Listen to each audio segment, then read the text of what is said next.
to our channel. I hope you all are doing well. In this lecture, we will discuss about general characteristics of kingdom Monera. Kingdom Monera के general characteristics के बारे में पढ़ेंगे. वो general characteristics कौन कौन सी हो सकती है? Cell wall, cell membrane, cytoplasm, ribosomes और nucleus and chromosomes.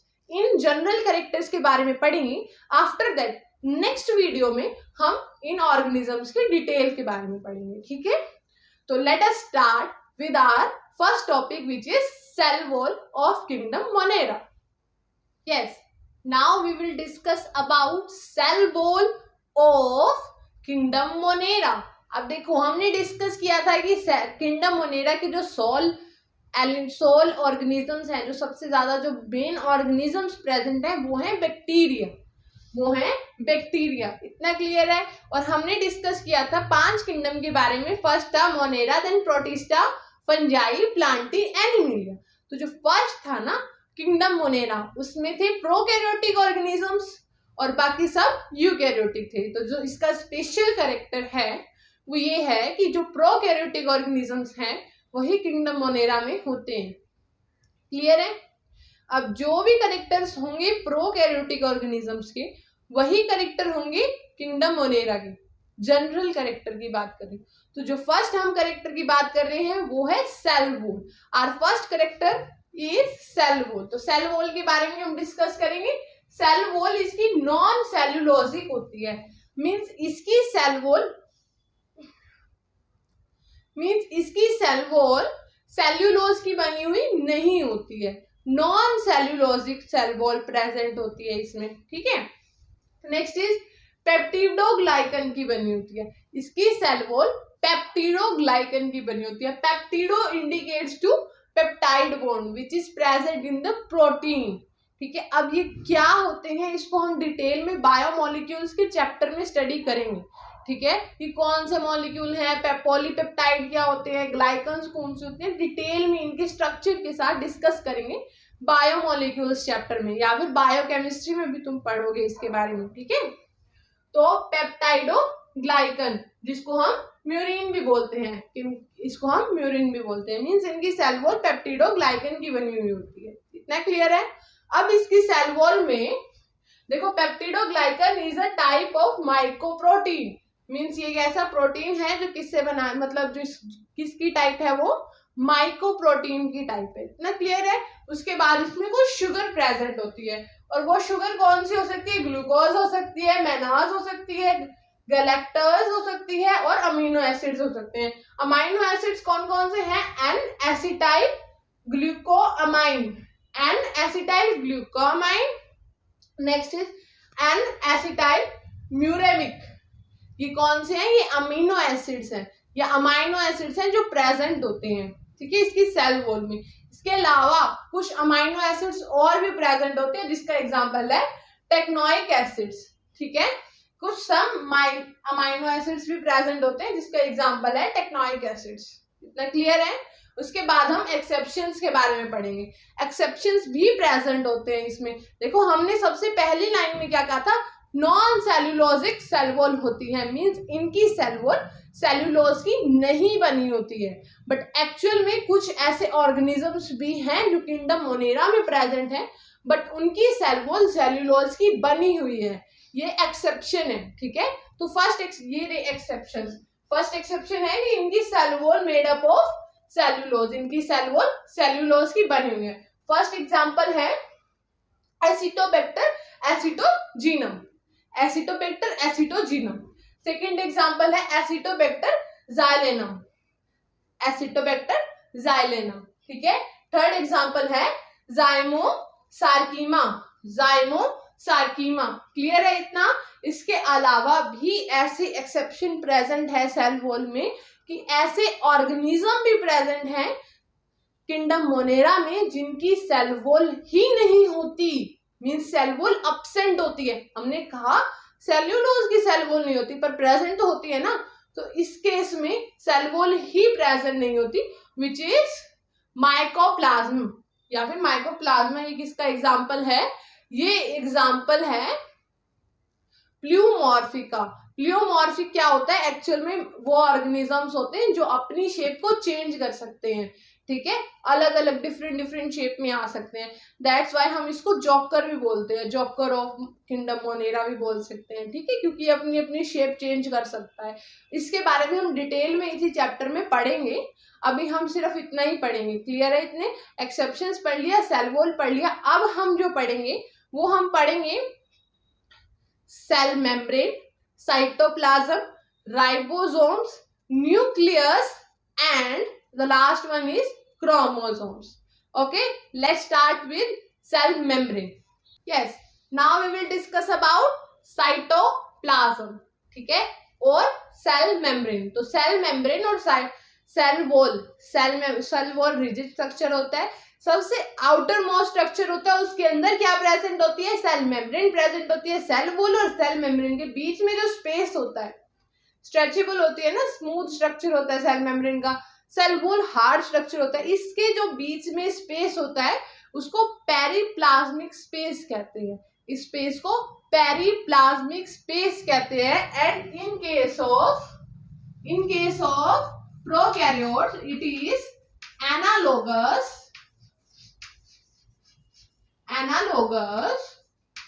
To lysosomes. Lysosomes, ये लाइसोसोम के एनालोगस होते हैं, ठीक है। अब देखो एनालोगस का क्या मीनिंग होता है? एनालोगस मींस जो फंक्शनली सिमिलर हो, स्ट्रक्चर डिफरेंट हो बट फंक्शनली सिमिलर हो, उनको हम एनालोगस कहते हैं। लेटर ऑन हम डिस्कस करेंगे एनालोगस होमोलोगस ऑर्गेनिजम्स के बारे में डिटेल में, बट अभी हमें सिर्फ इतना समझना है कि एनालोगस का मतलब होता है जो फंक्शनली सिमिलर है। क्लियर है? तो जो फंक्शनली सिमिलर है लाइसोसोम की, उनको हम बोल रहे हैं यहाँ पे in case of prokaryote periplasmic space. Means cell wall और सेल मेम्ब्रेन के बीच में जो स्पेस प्रेजेंट होता है वो लाइसोसोम का फंक्शन परफॉर्म करता है। और लाइसोसोम को हम सुसाइडल बैग्स भी कहते हैं, जिनका फंक्शन क्या होता है? डाइजेशन का। क्लियर है? तो ये फंक्शन कौन परफॉर्म कर रहे हैं? यहाँ पे पेरिप्लाज्मिक स्पेस में परफॉर्म हो रहे हैं। अब हम पढ़ेंगे सेल मेम्ब्रेन के बारे में। Cell membrane is made up of lipoprotein. Lipoprotein, cell membrane lipoprotein की बनी हुई होती है, ठीक है। लाइपोप्रोटीन का यहाँ मतलब होता है lipid and protein. Mean cell wall lipid और प्रोटीन की बनी हुई होती है। इनके केस में सेल वॉल नहीं, sorry, cell membrane lipoproteins in nature होती है, मींस लाइपोप्रोटीन की बनी होती है। After that we will discuss about cytoplasm. Cytoplasm में मेम्ब्रेन बाउंड ऑर्गेनल्स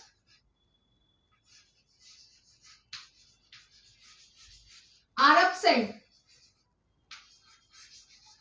मीन्स इस केस में मेम्ब्रेन बाउंड ऑर्गेनल्स मीन्स ऐसी ऑर्गेनल्स जिसके अराउंड मेम्ब्रेन प्रेजेंट होती है, ठीक है, मेम्ब्रेन से बंधी हुई होती है, जो मेम्ब्रेन बाउंड ऑर्गेनल्स एब्सेंट होती है साइटोप्लाज्म के केस में, ठीक है। दैट मीन्स न्यूक्लियर मेम्ब्रेन भी यहाँ पे एब्सेंट होती है। जो न्यूक्लियर मेम्ब्रेन एब्सेंट होती है, जो न्यूक्लियस का मटेरियल होता है ना, वो सब भी साइटोप्लाज्म में ही होता है। मीन्स जो क्रोमोसोम्स हैं जो न्यूक्लियस के इनसाइड होने चाहिए वो कहाँ प्रेजेंट है? साइटोप्लाज्म में प्रेजेंट है। इसीलिए हम इसको प्रोकैरियोटिक बोलते हैं। मीन्स ये वो उस टाइम की सेल्स है जो न्यूक्लियस वेल डेवलप्ड न्यूक्लियस ही नहीं है। इवोल्यूशनरी पॉइंट ऑफ व्यू से इतनी प्रिमिटिव है कि इसमें अभी तक वेल डेवलप्ड डिस्टिंक्ट न्यूक्लियस भी डेवलप नहीं हुआ था। क्लियर है? After that we will discuss about ribosomes. तो राइबोसोम्स कौन से होते हैं? प्रोकैरियोटिक के केस में या किंगडम मोनेरा के केस में 70S के राइबोसोम्स प्रेजेंट होते हैं। जेनेटिक्स में हम इसकी डिटेल स्टडी करेंगे, ठीक है। राइबोसोम्स का काम होता है प्रोटीन फैक्ट्री का। मीन्स ये प्रोटीन की सिंथेसिस के लिए रिस्पॉन्सिबल है। हमारी बॉडी का सबसे इंपॉर्टेंट फंक्शन है प्रोटीन की सिंथेसिस करना, जिसकी वजह से हमारी पूरी बॉडी बनी है, ठीक है, जिसको हम ट्रांसलेशन कहते हैं। प्रोटीन सिंथेसिस के प्रोसेस को हम ट्रांसलेशन कहते हैं, और वो ट्रांसलेशन का प्रोसेस राइबोसोम्स की वजह से पॉसिबल हो पाता है, ठीक है। That's why ribosomes are also known as protein factory. और प्रोकैरियोट्स के केस में 70S के राइबोसोम्स प्रेजेंट हैं। एस मीन सब यूनिट, ठीक है। देखो अब यहाँ पे एस साइंटिस्ट के नाम पे रखा गया था। राइबोसोम्स का अगर हम स्ट्रक्चर बनाए तो कुछ इस तरह से होता है, ठीक है। ये लार्जर सब यूनिट है, ये स्मॉलर सब यूनिट है। लार्जर सब unit, this one is larger सब unit, this one is smaller सब यूनिट, ठीक है। अब ये कितने एस के हैं, ये 50S का है और ये 30S का है। तो तुम पूछोगे कि अभी कलेक्टिवली तो 80S का होना चाहिए, बट नहीं, ये कलेक्टिवली अगर हम इसकी बात करें तो ये जो रिजल्ट देता है वो 70S का देता है, ठीक है। But in case of eukaryotes this number is not 70S, ribosomes are of 80S के राइबोसोम्स प्रेजेंट होते हैं यूकैरियोट्स में, बट प्रोकैरियोट्स के केस में 70S के प्रेजेंट होते हैं। दैट मीन्स किंगडम मोनेरा में 70S के प्रेजेंट होंगे, किंगडम प्रोटिस्टा, फंजाई, प्लैंटी, एनिमेलिया में कौन से प्रेजेंट होंगे, 80S के प्रेजेंट होंगे। क्लियर है इतना? तो राइबोसोम्स का कॉन्सेप्ट समझ में आ गया। After that we will discuss about nucleus and chromosomes. Okay, now we will discuss about our topic which is chromosomes and nucleus of kingdom Monera, or we can say it as of prokaryotes.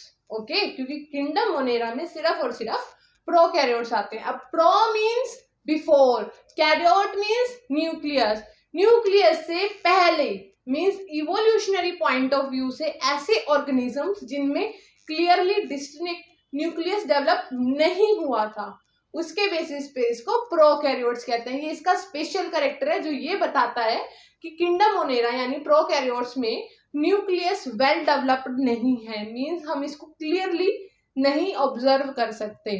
अब इसका जो special main reason है वो ये है कि nucleus के around nuclear membrane absent होती है, इसलिए हम इसको क्लियरली ऑब्जर्व नहीं कर सकते हैं, ठीक है। इसी वजह से इसका डिस्टिंक्ट न्यूक्लियस प्रेजेंट होता है, इसी वजह से इसमें इनडिस्टिंक्ट न्यूक्लियस प्रेजेंट होता है, ठीक है। और इसमें न्यूक्लियोलस अब्सेंट होता है, मीन्स अगर न्यूक्लियस ही प्रेजेंट नहीं है तो न्यूक्लियस के अंदर का जो मटेरियल है, डिस्टिंक्ट मटेरियल, वो प्रेजेंट नहीं होता, और जो मटेरियल प्रेजेंट होता है उसको हम न्यूक्लियोइड बोलते हैं, जो कि साइटोप्लाज्म में ही प्रेजेंट होता है। क्लियर है इतना? तो अब हम डिस्कस करते हैं न्यूक्लियस के बारे में। पहला कैरेक्टर, न्यूक्लियर मेम्ब्रेन अब्सेंट होती है, after that indistinct nucleus present होता है, उसके बाद सेल्यूलोलस अब्सेंट होता है, ठीक है। अब हम बात करेंगे another name of prokaryotic nucleus. Prokaryotic nucleus को हम और क्या क्या कह सकते हैं, उसके और क्या क्या नाम हो सकते हैं। तो फर्स्ट इज इनसेपिएंट न्यूक्लियस, हम इसको ये बोल सकते हैं, या फिर हम इसको जीनोफोर बोल सकते हैं, या न्यूक्लियोइड बोल सकते हैं, या फिब्रिलर न्यूक्लियस बोल सकते हैं। ये इसके अनदर नेम है न्यूक्लियस के, और ये स्किप नहीं करनी है, ये 5 के 5 नाम याद करने हैं, इंपॉर्टेंट है कॉम्पिटिटिव पॉइंट ऑफ व्यू से, तो इसको इग्नोर मत करना, इन सब नाम्स को याद रखना, ठीक है। अब समझ में आ गया न्यूक्लियस का कॉन्सेप्ट? क्लियर है, जो ऑलरेडी तुम पढ़ के आए हो प्रोकैरियोटिक ऑर्गेनिजम्स में, ठीक है। अब हम डिस्कस करेंगे क्रोमोसोम्स के बारे में। तो अब किंगडम मोनेरा में ट्रू क्रोमोसोम्स अब्सेंट होते हैं, किंगडम मोनेरा में ट्रू क्रोमोसोम्स अब्सेंट होते हैं, दैट मीन्स उसमें कौन से क्रोमोसोम्स प्रेजेंट होते हैं, फॉल्स क्रोमोसोम्स प्रेजेंट होते हैं। इतना क्लियर है? उसके बाद हम देखेंगे कि ये फॉल्स क्रोमोसोम्स कैसे बने होते हैं। फॉल्स क्रोमोसोम्स देखो, डीएनए और प्रोटीन से बनते हैं क्रोमोसोम्स, डीएनए और प्रोटीन से बनते हैं। DNA double strand helical structure होता है, DNA double strand helical structure होता है, आरएनए सिंगल स्ट्रैंड स्ट्रक्चर होता है, ठीक है।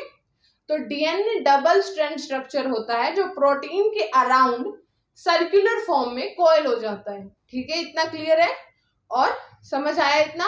प्रोटीन और ये डीएनए कंबाइनली उस मिलकर जो सर्कुलर फॉर्म में एक क्रोमोसोमल रीजन बनाते हैं उसको क्रोमोसोम बोलते हैं। क्लियर है? तो अब उस क्रोमोसोम में डबल स्ट्रैंड डीएनए प्रेजेंट है, सर्कुलर फॉर्म में ही प्रेजेंट है, बट नेक्ड डीएनए मींस इसके अराउंड न्यूक्लियर मेम्ब्रेन प्रेजेंट नहीं है। किसके साथ कंबाइन होते हैं? नॉन हिस्टोन प्रोटीन के साथ। जनरली हिस्टोन प्रोटीन के साथ कंबाइन होते हैं, but in case of prokaryotes ये नॉन हिस्टोन प्रोटीन के साथ कंबाइन होते हैं, like polyamine. Polyamine, poly means it is a polymer of amine. समझ आया? पॉलीअमाइन जैसे नॉन हिस्टोन प्रोटीन के साथ ये डीएनए कोइल होता है. इतना क्लियर है? जिसको क्या बनाता है, जिससे ये फॉल्स क्रोमोसोम्स. ठीक है, false chromosomes. Now we will discuss about nucleoid. Nucleoid क्या होता है? न्यूक्लियोइड कॉइल अराउंड, यही जो डीएनए है कॉइल अराउंड होता है प्रोटीन के and form the chromosomal region. और क्या बनाता है? Chromosomal region. इसी को हम क्या कहते हैं? Nucleoid. That was the last topic of our today's session. Okay, yeah, today's video. Okay, thanks for watching. After that we will discuss about other organisms belongs to kingdom Monera in detail. Thank you.